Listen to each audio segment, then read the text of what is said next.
There is nothing selfish about taking care of yourself. In fact, you are the only one who can do it. How you take care of yourself determines how well you can take care of others. I'm Amy Bakos, art therapist and psychologist, and welcome to the Modern Creative Woman podcast. I'm so glad you're here. We are talking about rest and reset and what it takes to make a commitment to yourself. I'll talk a little bit about external commitments and how to use the best of psychology to do the thing on the outside. And then I'll talk about where actual change is happening in a much more internal place, in how we perceive ourselves, the way we relate to our thoughts, and extending ourselves compassion. So let's get into this. Let's get this started. This is a great time for you to be thinking about rest and reset. September's coming up soon, and it really is the unofficial start of the year. We psychologically perceive it as the beginning because it's when most of us start school for all the years we went to school. It usually begins in September. New Year's is often a very hectic time in which it's difficult to go from lots of holiday events into the new year with new changes. There simply isn't enough time to plan out our resolutions and the changes we want to make in the new year, which is why I firmly believe in resolutions that start in September. It requires preparation for us to make any kind of change, whether it's internal, where we feel more ease, or external, where we're trying to accomplish something. Preparation is the absolute key. And when I worked at the Veterans Administration Hospital, we were all trained in how to help people quit smoking.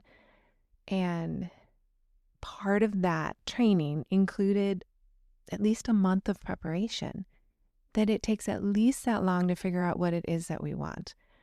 And I think too often, many of us are looking at the calendar about to turn to January 1st, and we start sort of frantically thinking of resolutions that we should have. Exercise more, read more, whatever it is. We just kind of think of something and try and do it, and then we forget about it within 2 weeks.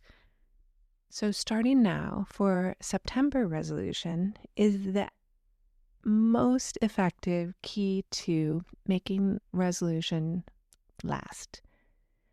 So you've got a month to prepare, and you can take some time to reflect on what feels like a relevant, important change while you're doing a little bit of rest and relaxation. That time before you begin to take action, it's important to nourish ourselves, gather our energies, rest, reflect, and then we can move. What I've noticed in working with women for over 3 decades is that it's oftentimes people need a little bit of education on how to make a change and how to keep committed to a change. There is an abundance of literature, the emotional cycle of change, the trans-theoretical model of change. All of these describe how we change. And without the perspective of change and what motivates us to change, it's so easy to forget what we committed to. So I want to start with how to keep a commitment. Now, if you've ever had difficulty with change in the past, don't worry. These are the kind of tools that allow people to succeed. They really are positive psychology practices. Then you can use all of these tricks to sustain yourself. The first one is write it down. I'm going to repeat that. Write it down. Write the thing down that you want to change, the goal you have, the experience you desire. Don't think about it. You're going to be tempted to just think about it. Oh yeah, I thought of it, so that must be done. This requires pen and paper. And there's some really great research about this in terms of looking at people, tracking them for 10 years, and the people who write down their goals are way more likely to achieve it than people who had goals but didn't write them down. And of course, way more likely than people who didn't even identify their goals. So it may not seem quite possible to accomplish your goals, but you have to write them down before it can become tangible. That research that I told you about, the statistic is 70%. People that write down their goals are 70% more likely to succeed. Wild, right? All things being held equal in the research, 70% more likely. Next, I want to talk about motivation. So many of the women that I work with talk about motivation. They say, I don't have motivation. And I want to give you a different way of looking at it. Discipline comes before motivation. Action comes before motivation. We're often waiting until we feel inspired to take action. However, motivation is a feeling. Remember, feelings come and go. Discipline is an action, taking action through a consistent schedule, and then you feel motivation. You feel motivation to continue. I have a great big 90-day chart that I made pinned to my wall in my office. And had I not made a chart, I would have abandoned my project by day 14. It matters that I'm disciplined to write my progress every single day. That's an action, and it keeps me motivated. Next, slow and steady. Are you one of these women who have a look at your life and you see so many things you want to change, so you try and change them all at once? That is a recipe for failure every single time. Slow and steady really is the only answer. Because we can't change everything all at once. We don't have mental capacity, much less time, to do that. Making small daily progress is more likely to lead to a bigger success. Now, research demonstrates this over and over. People making small incremental movements toward their goals ultimately surpass people attempting to tackle multiple goals at once, or people trying to do too much. So if you're a woman who is doing too much to try and change 4 things, cross off 3 from that list and focus on 1. What I've discovered is when I focus on 1, some of those other things will improve as well. But my mind is only focused on 1, and that's what leads to success. It's more of a mental trick. If you're trying to do 3 things, you can't do it. The brain is not capable. So what about changing some of your habits? Now, the research shows that pairing a new habit with an old one is practically a perfect recipe for success. Pair 20 minutes a day to make art with a habit that you already have that's well established. You know, you have habits that you're already doing. So have a look and see where you can add in what you're trying to do. You brush your teeth every morning. You eat breakfast or lunch every day. You wash your face at night. There are these things that are built-in habits, and you have many more besides these. But find one where you can add on the thing that you're trying to do. So if you're adding on artwork, try doing it right after lunch. See where you can fit the pairing in. So you know when it's lunchtime, it's also art time. This one I love. Pleasure. There's decades of research demonstrating that you can increase a new behavior with a reward. You know that to be true from elementary school. We would get a little gold sticker or a smiley stamp when we completed a project. Pairing your new behavior with something pleasurable means you're more likely to do it. So if you're sitting down to make art, you can also just pair it with a cup of tea or a hot chocolate. Deciding that you don't need a reward is self-sabotage. We all need rewards. It's basic psychology of reinforcement and rewards increase the likelihood of doing a behavior. We don't exist independently of what the brain is wanting. We need to give ourselves these little rewards. Now, if you're a woman who's saying, but I only want the reward when I finish the big thing, that is self-sabotage. It might not look like you're hurting yourself in the moment, but it is moving yourself towards the failure of that goal. Next, consider location. If you practice whatever you're doing in the same location over and over, your mind will be ready for it just by going to that location. If I go into my office and I sit at my art table, my brain knows it's time to make art. I don't tend to move my art all over the house. I do it in one place. If I'm on holiday, I'll take it with me. I might go to a park. It's much easier on holiday when the schedule is all over the place. So figuring out where you're going to do the thing. If you want to read an extra 10 minutes a day, figure out what chair you're going to sit in while you read. Now, 1%. Now, it sounds like not very much, but if you look at 1% change, you can make a big difference. 20 minutes a day is about 1% of your day. 20 minutes. Now, a lot of women will want to do more than 20 minutes. They'll say, well, that's not enough to get anything done.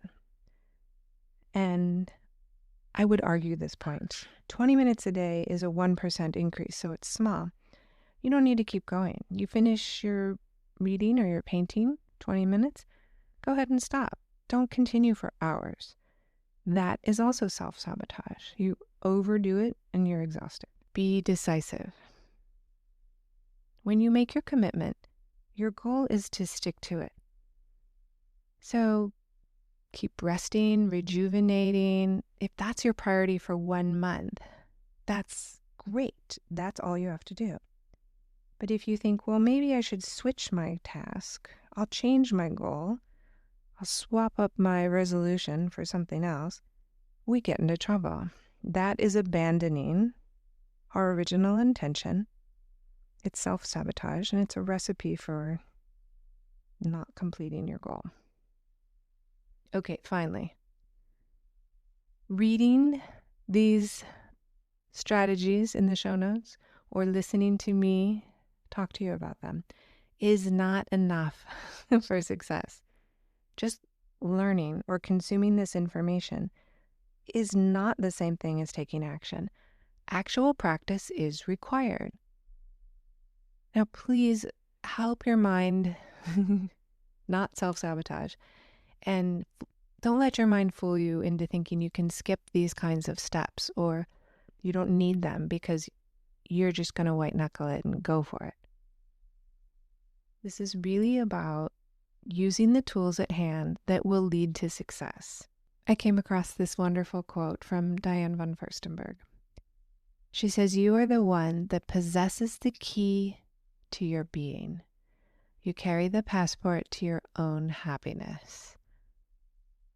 It's such a powerful statement about being the owner of that passport, that you have what it takes. And it's not a passive experience, right? To get a passport and travel around, it requires action for sure. So now that you know some of the best psychology tricks, which I think you might already know, these are helpful suggestions you might have learned already. However, I want to talk about some of the inner kinds of commitments that you would want to make. If you're going on holiday in August and preparing for your September resolutions, it's time to consider what feels really meaningful to you and how to bring that to life. So I have 5 different ideas for commitments for you. The first one is self-compassion. How do you talk to yourself? Do you ever look in the mirror and roll your eyes at your outfit? Do you say something critical if you are noticing something about your thoughts, your behaviors, your body, your emotions? All of that is lacking self-compassion. Creating that inner life where your voice is compassionate to yourself is a stamp in your passport towards happiness. When we can speak kindly to ourselves, when we patiently redirect ourselves to speak with love and kindness, it has a huge impact on our ability to accomplish our goals. So if you make an effort towards changing something and it's not an immediate success, you want to think in advance of compassionate thoughts that will help you keep going. We also need to be compassionate about our pace, how fast we change, in what ways we change. We need rest, we need movement, we need support. And not judging ourselves for needing these things will be of great help to you. Second, kind thoughts. Learning to relate to your thoughts in a new way is essential here. Now, we can learn to see thoughts for what they are. They're just thoughts. They are like the man behind the curtain in The Wizard of Oz. Thoughts are not all powerful. They're not commands. They're not facts. They're our brain thinking. Our heart beats, our brain thinks. It's just this biological process. And once we fully come to understand that, you are freed up in so many ways. This frees up time, psychological energy, and it lets you bring other new, interesting ways of experiencing the world into your life. 3, joyful actions. What about making time for self-care? Now, it's essential to create an internal environment where we can welcome in the experience of joy and happiness. And every week, if we're creating a healthy environment, we're more likely to have this hospitable space where joy can thrive. So we need to attend to our mental and physical health, nutrition, rest, friendship, education, mental stimulation. All of these are internal boundaries where we have to set limits on what we're willing to do. Self-care is not very exciting, the kind that truly moves the needle. Putting yourself to bed on time, not very exciting. You can make it more interesting. But we just do it night after night and our mood gets better. Making sure that we exercise every day and our mood and our heart health gets better. This kind of deep self-care, it's different than superficial self-care, which is important too. But this deep, habitual, almost boring routine is what makes a huge difference in allowing space for joy. Number 4, committing. So when you make a commitment to like a lifelong process of learning and relearning, and you're committed to your own self-compassion, it becomes easier and easier to find new ways to show kindness to yourself and others. It's these little steps that move us in the desired direction. And we can't know where we're going right away. We can't jump to the end. We just go little by little. A few kind words here, and then a few kind words to someone else in addition to ourselves. So in that kind of commitment, we increase joy for sure. And finally, cultivating your authentic presence comes from creativity, comes from making a commitment to yourself. So when you show up for yourself and others with self-compassion and love, your kindness grows. Things feel better. You feel good taking action on what's most important to you. And that makes days where you feel a little down or a little anxious not such a big deal. You start to recognize emotions come and go, but you can count on yourself to take those committed actions to be authentically present, and that feels really good. So this week I'm on holiday out of the country, and I'm really thinking about what's next. And it's a natural transition time because it's coming up September. My son's going off to college, so my routine will look completely different.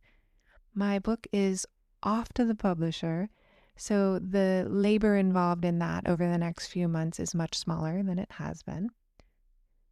And so I'll be doing all of these things right alongside of you, planning what's next. It's an exciting opportunity to use September when you've got the month of August, to reflect and grow and prepare. So I want to leave you with a quote from Oscar Wilde. To love oneself is the beginning of a lifelong romance. To love oneself is the beginning of a lifelong romance. I love this. So, do let me know what you think. What are you working on? If you message me what your commitment is in Instagram or in the show notes, I will write you back and share some of mine. You can find me on Instagram at Dr. Amy Bakos. Remember to follow the show and please share with a woman you think would benefit from this. As we build a larger and larger community, this kind of sharing can really build your community. If you share an episode with a friend, ask her to listen to it, and then you can have a conversation about it. Now you've created a bit of depth in that relationship where you're talking about things that are deeply important or personal or creative or fun. So consider how you can invite yourself and invite others to a deeper relationship. Have a wonderful rest of your day, and I look forward to talking with you in the next episode.